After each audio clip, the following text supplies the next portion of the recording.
was like, what? Like, oh, that's not going to work. And now you have this a pole that can work so much better, but that they can use for the sit to stand. They don't even need to push up. Now they can really activate and get more weight bearing on the involved side, use the cue as an externally focused cue. I mean, you're just like pulling out the motor learning stuff and layering it on and sprinkling it in for them to sit to stand, and you can experiment to see which way is the best way to do that. I mean, you could even put it in the middle, or they can still use two if they could use that arm, or if they can kind of use the arm but not good enough, you could still do bilateral. Like there's lots of options, and then already be ready once they're up, and then keeping them more neutral. I mean, so I know I know I went to the course, and again, it was what's that called? Activator course for healthcare professionals. Professional. Yep. I Absolutely. highly recommend Activator course for healthcare professionals. So they go to Urban Polling, right? And they go and they look for that course. Yep. And I'm not getting any kickbacks for that. I paid, we went and it was awesome. And I think that uh, you'll get so many different ideas no matter what. And I think you get the polls, right? Like the price includes the polls. Yep, the price does include the polls, and it's 4 hours. And I mean, it's not just us talking about these polls, but there's so much research behind the Yeah. polls, right? So it dives into what the research is, and it crosses so many different conditions, right? I was initially introduced for people with Parkinson's, but there's research out there on balance and people with stroke. And I mean, you think about it, and there's probably an article out there in regards to the benefits of pole walking with them. So, and now like you said, I've used them so much that I have people come to me and I'm like, you give me any client that you have or any patient that you have, whatever you want to call them.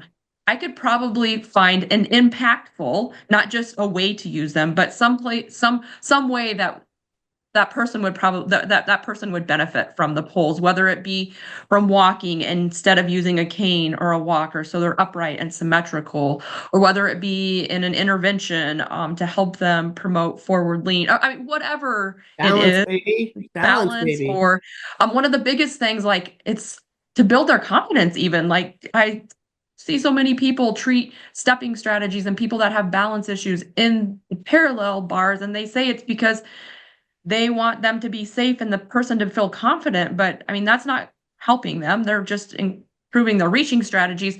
So the poles encourage them to go out into the middle of a big open space to have confidence with their balance in order to start working on some of those balance strategies or vestibular things that we need to be working on. So there's a million different ways, like you said, that we could be utilizing poles.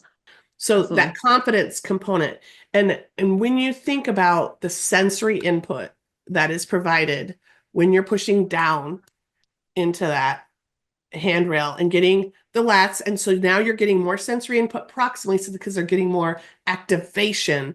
So then they're up taller, right? So now they're using their head more or less of looking down. But that whole sensory piece and that whole, it was just interesting because the gentleman in West Virginia, once he put, like at first it was awkward. And that's the other thing. Please remember, and you said this in the course, okay, but of course you were right. But like, if you try to sit there, no left, no flat right, no left, no right, left, and try to get them to just give them over cue to sequence right, just walk and just put them where you want them. And it just like in trains, like they get it. Recognize maybe I'm over cueing because I think that's a common problem. Try to get them to just relax and enjoy this. They're trying so hard, just like we are.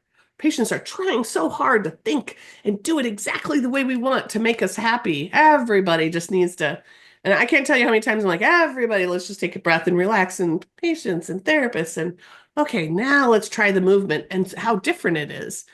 And I think that if they can come to feel that, I think that gives them a lot more input. And I feel consistently we underestimate the importance of more somatosensory input.